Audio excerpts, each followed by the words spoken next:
আসসালামু আলাইকুম, কেমন আছেন সবাই? আলহামদুলিল্লাহ আমি ভালো আছি। তো সবাইকে প্রথমে ঈদের শুভেচ্ছা, সবাইকে ঈদ মুবারক। তো আলহামদুলিল্লাহ আমাদেরও গরু কেনা শেষ আলহামদুলিল্লাহ। তো এই ঈদে আর কি সবার সাধ্য অনুযায়ী যে যেভাবে পারতেছে সে সেভাবেই কোরবানি দিচ্ছে।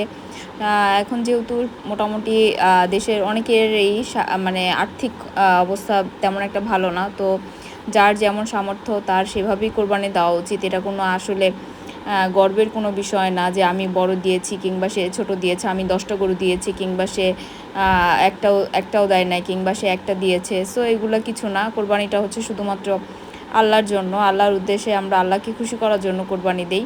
তো এই যে গরু হাট থেকে গরু কেনা হয়ে গেছে আলহামদুলিল্লাহ। এবার হচ্ছে ডাবল করে আলহামদুলিল্লাহ। এবার আমার আব্বুর বাসায় আমার ভাই ফার্স্ট তার ইনকাম পাঠাইছে বাবার কাছে।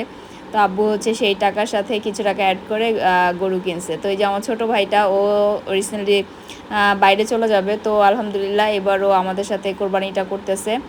আর ওই গরু কিনছে, ওর বড় ভাই টাকা পাঠাইছে প্লাস আব্বু টাকা ভরে দেন হচ্ছে আমাদের বাসার গরুটা আর কি কিনছে। এই জন্য হচ্ছে যে আব্বুর বাসার ঈদটা একটু স্পেশাল, এই আর কি। তো সবাই ভালো থাকবেন, সুস্থ থাকবেন, এই যে এবং যে যেখানেই থাকেন না কেন সাবধানে থাকবেন।